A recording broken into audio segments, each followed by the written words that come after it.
Thank you for your attention, and God bless America. Johnny, what are you doing in the bathroom? What are you saying? Wait, where are your toy cars? Oh no, tell me you didn't. Honey, call Mike Scott Plumbing. I didn't do anything. For once, that's true, but little Johnny flushed his toys down the toilet and now it's broke. Yes. I mean, oh no. I'll get the phone. What's the toll-free number? 866-314-4443. Got it. 866-314-4443. Mike Scott Plumbing. If water runs through it, they do it. The Ocala Golf Club, one of Ocala's premier golf courses, from its pristine 18-hole course layout to its amazing pro shop. Jason Linhart and the staff at Ocala Golf offer everything that you need for your golf outing. That's the Ocala Golf Club. Experience country club style golf at municipal prices. You won't go wrong with the Ocala Golf Club. Call them for a tee time today, 352-401-6917. Hey folks, it's a new ad with dozens of hot new specials today from Bob Wine's Camellia Gardens. Check it out for some terrific pre-fall specials at this huge 5.5-acre garden in southeast Ocala. Bob has hundreds of budded and blooming fall garden mums in yellow, purple, orange, and red. Take your pick. You can get 6 for just $29.99. And how about the fruit sale? A whole long list of your favorites selling at 50% off. Bob Wines has top-quality citrus trees, including lemon, orange, tangelo, tangerine, grapefruit, many others, starting at a super low $59.99. And, of course, Bob's famous fall veggies. You name the veggies, Bob's got them. Still just $4.99 in the Jumbo 4-pack. Go ahead, check us out, then check the ad. Head to Bob Wine's Camellia Gardens, Southeast 38th Street, Ocala, daily till 4, Saturdays till 3, in the same blooming place for almost 70 years. Now you've done it. Have you lost your mind? He's back. And you're listening again. A legend in his own mind. Don't believe me? Just ask him. Here's Tom Schmitz live on WOCA. The Source.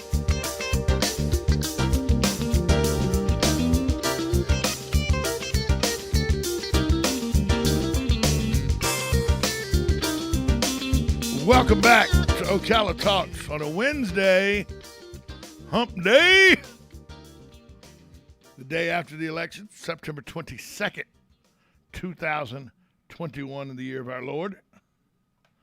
I saw this story, and it made me say, somebody else feeling the wrath of the Gopher Turtle. 22 Gopher Turtle burrows were destroyed by the Pulte Group. They formerly were known as Pulte Homes in the Dale Webstone Creek community. The case was opened in July. The company originally pled not guilty to 22 misdemeanor counts. They changed that plea deal to guilty, paid a fine totaling $13,789, and they admitted they had destroyed the habitat of 22 Gopher Turtles. Now, Gopher Turtles are native to our area. They're listed as threatened, whatever that means. They're known as a keystone species.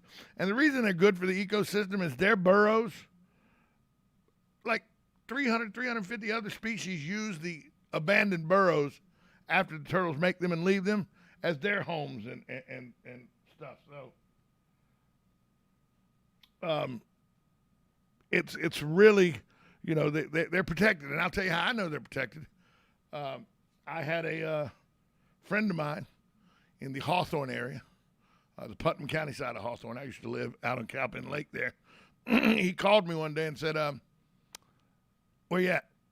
I said, I'm here at the house. He goes, I need you to come to the Putnam County Sheriff's Office. I go, what'd you do? Why is it immediately guys think to other guys, what'd you do? Well, first off, he's calling me from the sheriff's office. If he didn't do anything, why is he at the sheriff's office? But anyway, he tells me the sheriff's office. I go, what'd you do? He goes, I moved a turtle. Huh? You moved a turtle? There's got to be more to the story. He goes, no, I really moved a turtle. I'll explain it to you when you get here. But and he told me what to bring. So I show up, go through the confines of, talking to the police and everything. My buddy comes out. He's You got what? Yeah, I got it. So I hand him the money he asked me for. He pays the money that he's supposed to pay. And he's told that, this will be the end of it. You don't have to go to court, blah, blah, blah. It's the end of it. He had to pay a $375 fine. Plus, he had to pay court costs, even though he didn't go to court. They charged him court costs, right, which was like $120. All in all, ended up costing about $900 because he moved a gopher turtle. But wait till you hear how stupid this was. And he got very unlucky that 2 cars behind him where he was a Fish and Wildlife. That was a lot came into the thing. But he was driving down 20 in between Hawthorne and Interlaken, and a turtle was crossing the road. He didn't want to run the turtle over, so he stopped his car, got out, traffic's held up, of course, picks the turtle up, walks it over to the side of the road, sets it down on the side of the road, gets back in his truck and drives off. About 1.5 miles down the road, he's got blue lights, big pickup truck behind him with blue lights on. He goes, well, I got to pull over. They obviously need to go around. They're not here to get me. He pulls over. The truck pulls in right behind him. He goes, what in the world? Out steps a Fish and Wildlife person. The officer walks up, license, registration, all that. Yeah, here you go. He goes, I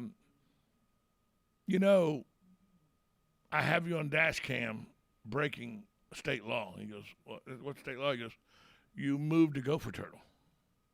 He goes, yeah. It was in the road and in danger of getting run over, so I picked it up and moved it.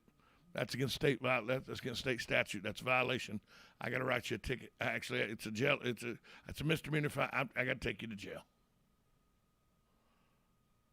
Thankfully, the Fish and Wildlife guy did allow, because his girlfriend was in the truck too, did allow her to follow in the truck to the jail. He got in trouble because he stopped and moved a turtle out of the road.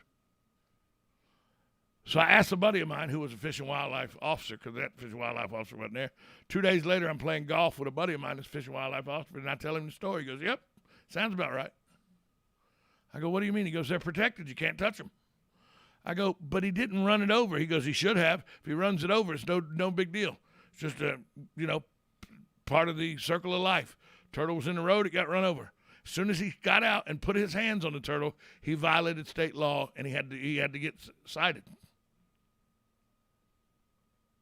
So gopher turtles are serious. They get serious about gopher turtles. Well, these gopher turtles, the habitat destruction took place in April at Stone Creek. According to Florida Phoenix, which originally reported the story, the burrow openings had been filled with dirt, and at least 2 gopher turtles' carcasses were left behind. The Wildlife Commission had granted permission to developers, allowing burrow destruction in exchange for money to fund tortoise habitats up until 2007. The Pulte Group had one, which was still valid, but for a different part of the Stone Creek subdivision. So Pulte Group said they're committed to practicing good stewardship of the environment and being a positive presence in the community where we build. So the state attorney's office, though, oversaw the case, choosing to prosecute the country rather than the site supervisor in order to hold Pulte Group accountable. Chief Assistant State Attorney Walter Forgy said, I wanted to hold the corporation held responsible. They were convicted on all 22 counts of the second-degree misdemeanor, and they got the maximum fine, the maximum monetary impact of the corporation. The penalty allowed under the law is $500 per count, and they got everything. They got all $500 for each tortoise burrow. So that's how they come up with the fine. But gopher turtles, leave them alone. Moral of the story, leave gopher tortoises alone. Don't touch them. Don't move them. If they're in the road, run them over. That's legal. Picking it up and moving it out of the road so it doesn't die, illegal. As dumb as that sounds, that's how the law is written. We'll be back after this timeout. Sue Mosley, a political pundit, she'll be on the show with us at 9:30. Right here on 1370 AM, 96.3 FM. You're listening to WOCA, The Source.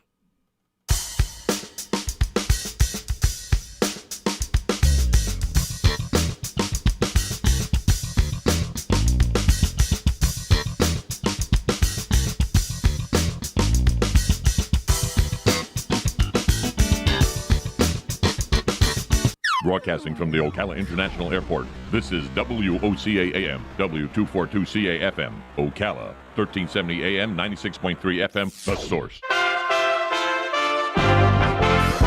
USA Radio News with Lance Pry. The feds are running out of money, and lawmakers voted Tuesday on a stopgap measure which needed to be passed to avoid a government shutdown when funding expires on 30 September. The House passed the bill to fund the government through early December, along with a measure to raise the debt ceiling through December 2022. That faces a difficult journey in the Senate, where at least 10 Republicans would need to be in favor of the bill. A body found Sunday in Wyoming is that of Gabby Petito. That's according to the Teton County coroner. The coroner's initial determination of the matter of death is homicide. As the FBI and others continue searching for boyfriend Brian Laundrie in Florida, this is the 911 call that alerted Moab, Utah authorities something was wrong. We drove by and the gentleman was slapping the girl. He was slapping her? Yes, and then we stopped. They ran up and down the sidewalk. He proceeded to hit her, hopped in the car, and they drove off.